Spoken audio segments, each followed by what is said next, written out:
Hello there, my very good friends. On today's wrestling news, Bullet Club reuniting AEW as Impact Wrestling invades Dynamite. Finn Balor and Kyle O'Reilly were both taken to hospital after last night's NXT Championship main event. The new AEW TNT title design was unveiled on last night's New Year's Smash. And rumours of an NXT call-up to SmackDown that was cancelled. I'm Adam Wilborn. I'm Andy Murray. And this is the news. Let's kick things off by talking about the conclusion to AEW Dynamite. Shocking scenes, all of that stuff. This came after the main event, which was AEW World Champion Kenny Omega against Rey Fenix. Really good, exciting, adrenaline-pumping match that Kenny Omega won with the one-winged angel. After this, he was looking to inflict some extra punishment on poor old Rey Fenix, but out comes Jon Moxley, barbed wire bat, beating on Kenny Omega. Who comes to Kenny Omega's rescue but none other than his Impact Wrestling allies, Carl Anderson and Doc Gallows, appearing on AEW television for the very first time.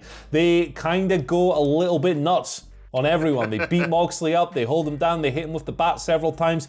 All kinds of dudes from ringside pour in and try and help the former AEW World Champion, but it's no use. Out come the Young Bucks. What are they going to do? They're in the middle of it. They're trying to talk Omega, Anderson, and Gallows down. But in the end, they turn. They super kick Griff Garrison and Brian Pillman Jr. They turn on the AEW force. They align with the heels, and they all get in the middle of the ring and throw up a too sweet, or what did they call it on TV? The hand. They went around everywhere to avoid saying the words "click" and "too sweet." Basically, they were very careful, very creative in their use of language. So this is something of a Bullet Club reunion. It's the first time that these five men have been together properly since Anderson and Gallows left New Japan Pro Wrestling in January 2016. They were in Bullet Club together, these five, for like a year and a half, thereabouts. Omega joined the stable in late 2014 and they're all together. It's kind of a cool thing to see. You've obviously got Omega messing around with Gallows and Anderson on Impact at the moment. He's going to wrestle, well, the three of them are going to wrestle Rich Swann and the Motor City Machine Guns at Hard to Kill next week. That should be a really, really good match and a really, really good show. And it's all coming together nicely now. This could have been a Young Bucks heel turn. We'll find out more. This could be some kind of formal stable coming together, or it could just be kind of like a loose alliance that we're going to see for the duration of this working relationship. Either way, it was exciting. It was popping. It was a great way to kick off the year, and it was a good way to finish the first night of New Year's Smash.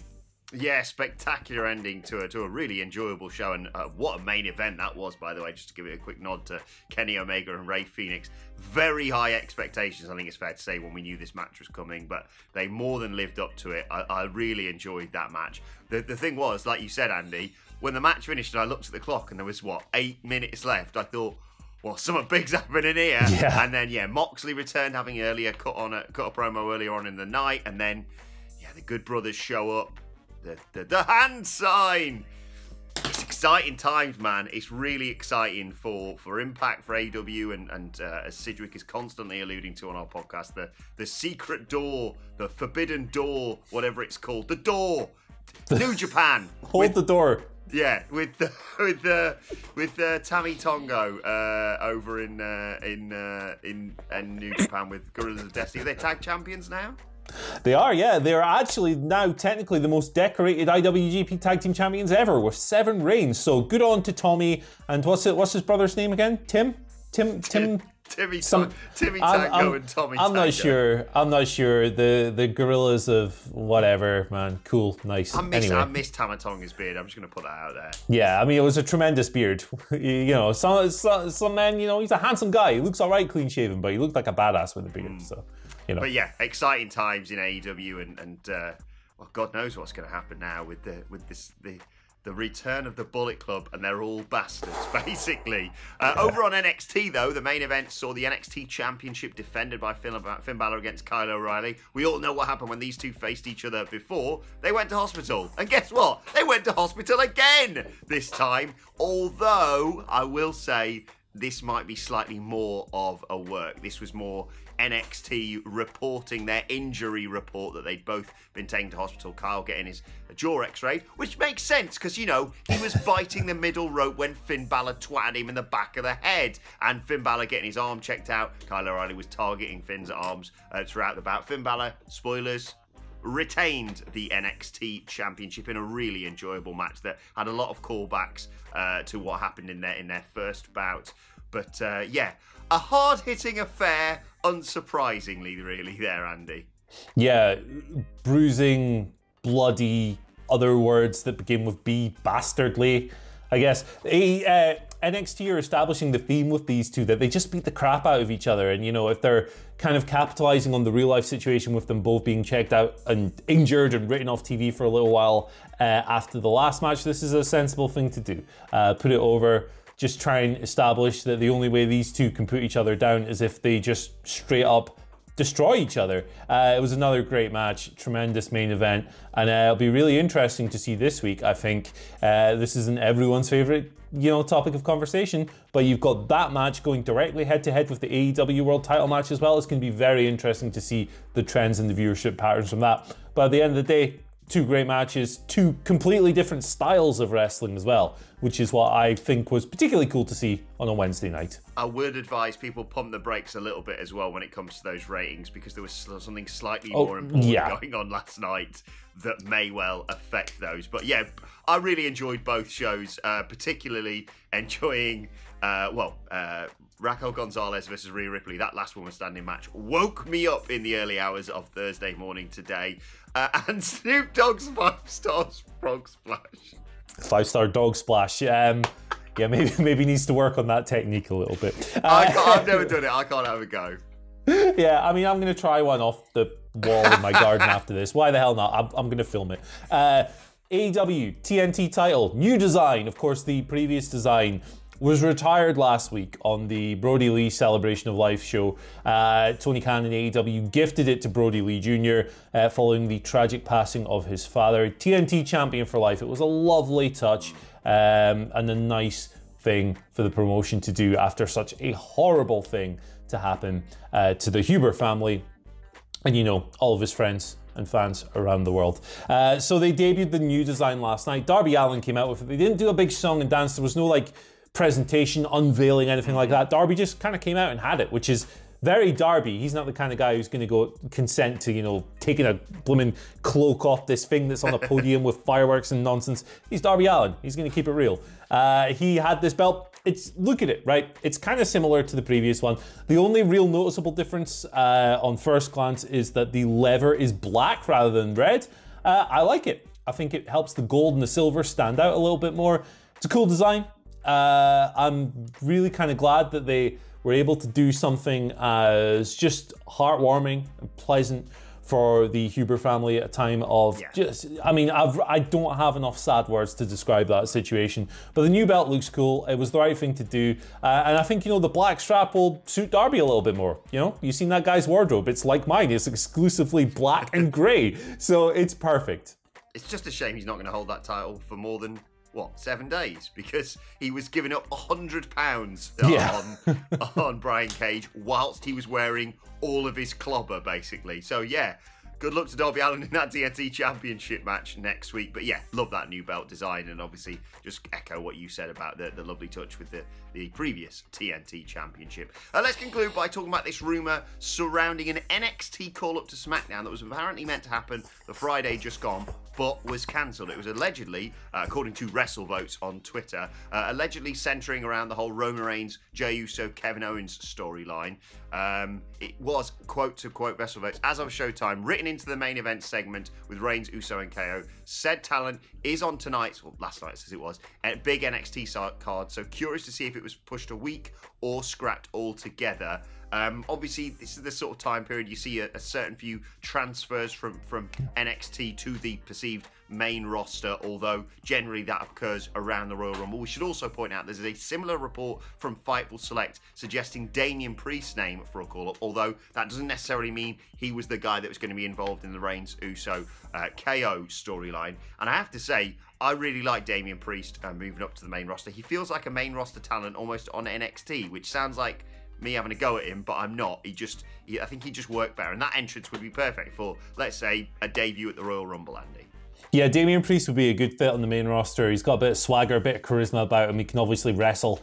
It's a good time to kind of transition him up as well after the loss to Karrion Kross, a pretty decisive thing. You know, you don't really lose to Karrion Kross and just kind of rebound, right? He's a murder machine. So it'd be cool to see him go up. With regards to the thing that happened on Friday with the Kevin Owens and Roman Reigns storyline, that would be a really cool place for somebody to debut, you know, as part of the hottest storyline in probably all of WWE at the moment. But how would they fit in? Would they be an ally for Kevin Owens? Would they join the Tribal Chiefs army? Who the hell knows? Let's just hope that whatever it is happens eventually. I think it'd be a nice wrinkle to that ongoing storyline, which we've had 2 matches from already, to kind of prolong it for a little bit. It's just going to be legends over on Monday Night Raw, unfortunately, after that rating. Let's move on to your Twitter questions at What Culture WWE. Of course, you want to get in touch with us. Mark Smith kicks us off, says, it's the Royal Rumble. Samoa Joe is on commentary. At number 30, his music hits and he is back in the ring. If not this, how would you book Joe's return to the ring, Andy? Yeah, I mean, if he's fit and healthy and ready to go, I would definitely do it in the Royal Rumble, 100%. I think you don't even need to do it at number 30, right? You could do it almost anywhere within the kind of guts of the match, and it would get a big reaction because it's Samoa Joe. We haven't seen him wrestle in ages. He's got a great ring entrance to make like a surprise comeback with as well. Yeah, no, I don't really have much else to add other than I think this is a really good idea. And he would arguably be a great person as well to challenge Roman Reigns at WrestleMania. That would be a hell of a way to suddenly be like, oh, you think you're the Samoan Tribal Chief? Well, Joe, here's another Joe. His name's Samoa Joe. Let's have a fight. But I'm afraid, as Andy has alluded to, if you're hoping a commentator is going to step from behind the commentary table at number 30 in the Royal Rumble, I'm afraid I've got some bad news. Second question today comes from Matthew Burner, who says, hey guys, struggling to sleep, and it got me thinking about the Dark Order. Without Mr. Lee, would the best move be to turn them babyface, have them take in and fall under Hangman Adam Page, change them to the Order and have them take on the Evil Elite? Yeah, I thought this a bit last night, Andy, watching Dynamite, that you see people like John Silver now and you can't hate them. Yeah. Yeah, I mean, like, there were aspects of the, you know, the Dark Order is a heel group, but there were aspects of it, even over the past few months, even before the tragic passing of Brody Lee, that were leaning babyface anyway. John Silver's personality is a big part of that. A lot of the stuff they were doing on Being the Elite was very endearing with the papers, and Evil Uno is another big, kind of bold personality who's really easy to latch onto. I do think it makes sense. I don't think you'll see kind of like a formal, full-on, like, babyface turning moment. I just feel like these people have so much natural organic support, and understandably so at the moment, that it does make a lot of sense. I think it would be something new, fresh and exciting for the group. There should never be another Exalted One or anything like that. You can have a new leader, but not in the same way that Brody was the leader, because there'll never be another Brody Lee. It was unique.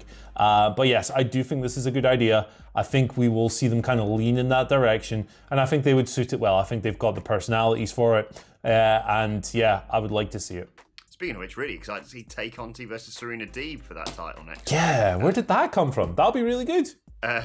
Final question of the day comes from Petey McPickle, though, who says, hear me out, lads. What if Goldberg beats Drew at the Rumble, with Big E winning the Rumble match itself, giving Big E his dream match at Mania? Big man with big chest, bumping meat. Can you imagine 2 years consecutively in the early months of the year, Goldberg comes through and takes a world title off a beloved figure in WWE. Did it to The Fiend last year. I think You are playing a very dangerous game if you go down that route. I'm sure Big E would be delighted to be a big man bumping beef with Goldberg, but I don't know, man. I think you're playing with fire. I completely agree with you there, Andy, especially because I'm booking Goldberg to go over Big E in that match in Mania. And bollocks, beat Bryan after that because... I mean, what's the point after that? Let's move on to today's and finally, which comes from Scoop or Scoopy. Apologies, not sure how to pronounce your name on Twitter. Yesterday, of course, I alluded to that. It's not hot tattoo. And Scoop has got in touch saying, I know you mentioned weird wrestling tattoos, and this ain't weird, but I love them. Be worth showing. Here is my Fiend and Firefly Bliss. Look at that, Andy. That's ridiculous. It blows my mind that somebody has the talent to be able to put something that detailed and that realistic on someone's skin. That's tremendous work. Tremendous. Let's just hope they don't break them up anytime soon. Yeah, that would stink. Just, I don't know, you can just rub it out, can't you? Yeah, I think you just, get an eraser and just easy job. Get I'm a bit sure of that bleach. didn't take like 15 hours to get done or whatever, and excruciating pain. It's fine. No. It's fine. But yeah, great tattoo. Send us more of your weird or wonderful wrestling tattoos at What Culture WWE Watch there. You can follow both of us. You can follow Andy Murray at... Andy H. Murray. The H stands for Happy Birthday. Darby Allin got a brand new TNT Championship belt the day before his birthday. What a nice little gift. Oh, happy birthday, Darby. Go and check out my interview with Darby Allin. That's right. There we go. What Culture Wrestling, wherever you get your podcast from. Follow me on Twitter at Adam Wilborn. Follow us all at What Culture WWE. Don't forget to like, share, and subscribe, of course. But for now, this has been today's news. My thanks to Andy Murray. Thank you for joining us, and we will see you soon.